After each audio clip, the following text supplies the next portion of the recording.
से good by two mistakes में आप सभी का warm welcome. My dear students, इस क्लास में मैं आपको एक सेंटेंस दूंगा, वो गलत होगा।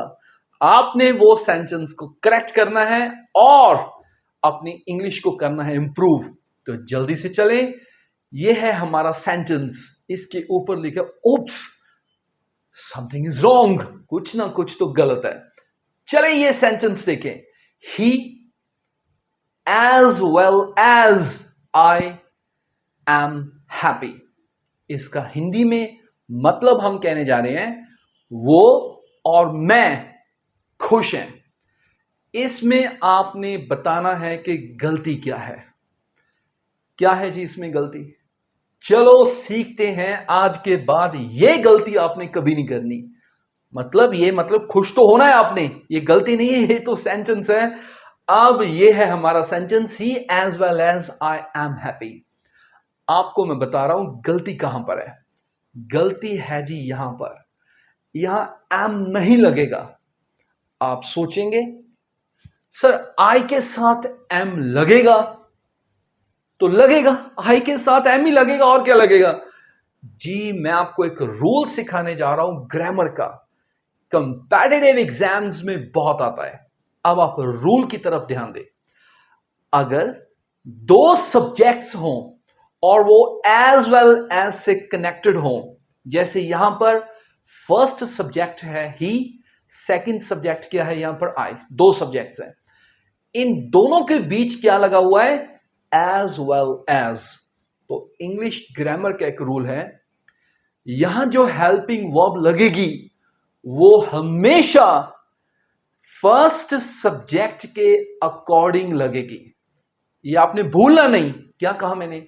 यहां जो हेल्पिंग वर्ब लगेगी वो आई के मुताबिक नहीं, सेकंड सब्जेक्ट के मुताबिक नहीं, फर्स्ट सब्जेक्ट के अकॉर्डिंग लगेगी।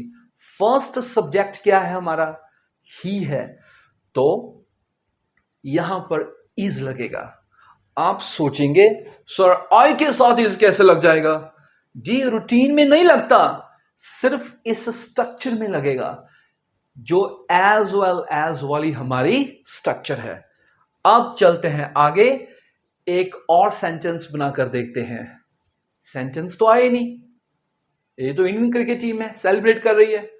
चलो जी, अब फिर नहीं आया सेंटेंस, चलो अब आएगा सेंटेंस। ये देखिए क्या लिखा है, the captain as well as the players dash confident of winning.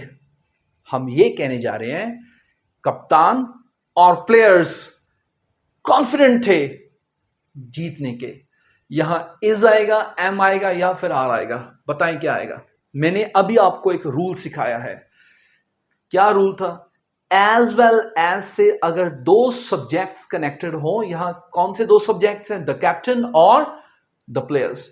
तो हमेशा फर्स्ट सब्जेक्ट के मुताबिक ही यहां पर हेल्पिंग वर्ब लगेगी।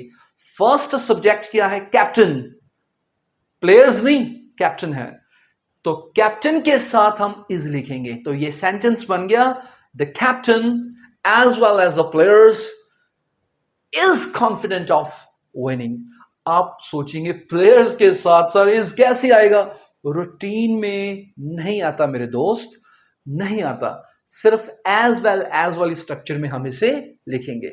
चलो एक और सेंटेंस हम बनाते हैं, देखें फिर इससे है रिलेटेड सेंटेंस। क्या सेंटेंस है देखते हैं जी। चलो फिर सेंटेंस है, the manager as well as the employees dash responsible for the success. चलो अब प्रेजेंट की बजाय हम पास्ट में यूज करते हैं। वॉज या वर में से क्या आएगा? अब तो मैंने आपको रूल सिखा दिया है, वॉज या वर में से क्या आएगा? चलो जी देखते हैं फिर। फर्स्ट सब्जेक्ट क्या है? The manager. मैनेजर सिंगुलर है, मैनेजर के साथ हम वॉज लिखते हैं ना के वर। तो जी क्या बन गया? The manager as well as the employees was responsible for the success। यहां वर नहीं आएगा, क्या आएगा? वॉज। सो कुल मिलाकर एज वेल एज से अगर दो सब्जेक्ट्स कनेक्टेड हो तो हेल्पिंग वर्ब आप याद रखें हमेशा फर्स्ट सब्जेक्ट के अकॉर्डिंग ही लगती है।